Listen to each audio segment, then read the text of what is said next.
If you're trying to save time and save money with fitness, this is the video for you. What's going on, guys? This is Justin Florio from Patience and Consistency, a little small personal training group studio in New Jersey. And of course, before we even get going, if you were tempted from the beginning, just give me a quick subscribe, like this video, because it goes a long way and it kind of helps me make more of these videos. What I want to talk about today is my agenda of doing one movement a day. Now, it doesn't have to be, I know what you're thinking, Justin, I can't do an exercise every day. I don't have time. Doesn't have to be every day. 3 to 5 days a week is all I'm looking for, okay? 3 to 5 days. This is good for people who have been exercising for a really long time. And this is good for people who have never exercised before. This is kind of my go-to, especially with a lot of clients within the gym.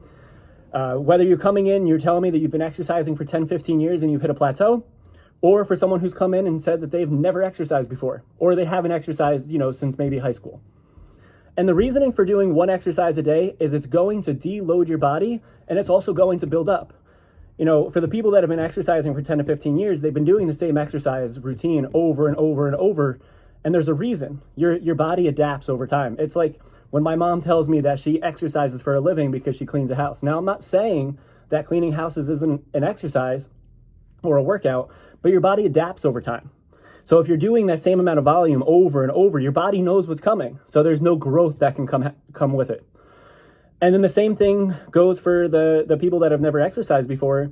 A lot of times we burn ourselves out coming into a new exercise routine or regimen because we think that we have to go really hard in the beginning, and then it just leads to burnout. Little do most individuals understand is that you don't have to do a lot in order to see success, especially if you have no background with exercise, because your body, again, is going to adapt so well with just doing one exercise a day. So I don't want to preach too much about that, but the ideology behind this is it's going to help create a sustainable program. And the reason I started doing this, I'll give you a quick background. I was doing CrossFit. I was doing 5-6 days a week, maybe even 7 with recovery days. And then I found out that we were having our firstborn. And at that same time, I opened up my own personal training studio. We had our kid and we bought a house within a year. And I just realized that doing those kind of CrossFit workouts just wasn't sustainable for me. I was feeling burnt out. I had no energy for home life, doing household chores, hanging out with the baby, doing things with my wife, and I just didn't have the energy. So I had to kind of take a step back, and I realized that doing one exercise per day was the best routine for that moment. Now, I'm not saying that this is something that you do all the time, because again, like we talked about before, your body is going to adapt to it. So I want to challenge you over time, and I'll talk about some ways that you can do that. So from here, what I did was on Monday, I squatted. Tuesday, I did some kind of a row or a pull, whether it was pull-ups or cable pull-downs or dumbbell rows, whatever. Same thing for squatting. It could be front squat, hack squat, back squat, leg press, whatever you feel comfortable doing. Wednesday, I would rest. Thursday, I would do some kind of lower body movement again, whether it's squatting or maybe a hinge or hip thrust, whatever. And then Friday, I would do another kind of upper body, but more of a push. So this way you're getting every single piece within your routine, and then you could throw in a core day, but I wouldn't overdo it. And if you have some time at the end of your workout and you want to throw some core in, awesome. If you're trying to grow your arms, you could throw a little bit of arm work in there. But the idea behind it is you're attacking those big compound movements in the beginning so that you get it out of the way. This is also a great alternative for someone who is on a busy schedule. Maybe you're traveling for work and there's a hotel gym, but you can't go through that big routine that you normally have.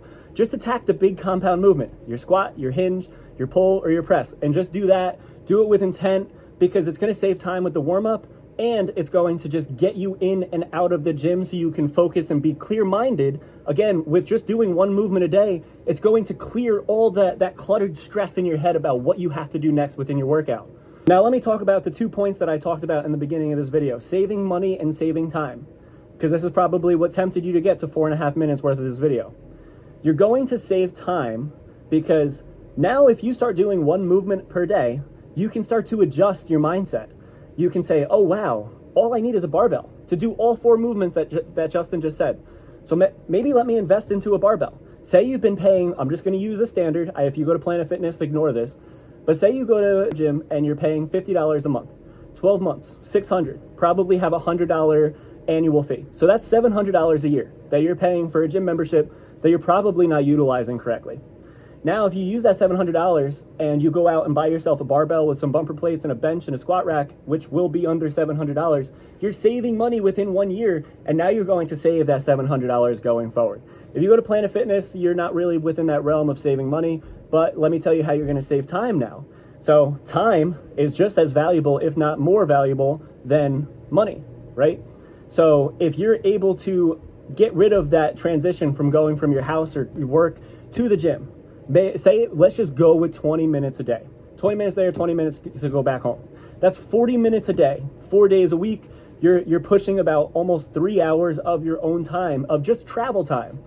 And if you can save 3 hours of your own time from traveling from gym to gym or gym to home, then you can save all this extra time. Now you can do and attack more things within your household, right? You can cut the lawn, or you can clean up the house and help your wife and hang out with your kids, and you'll just have all this extra energy.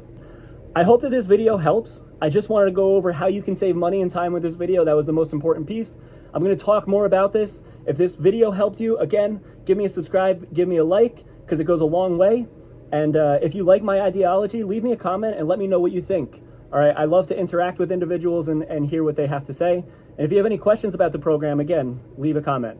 Hope you guys have a great day, and I'll see you guys next time.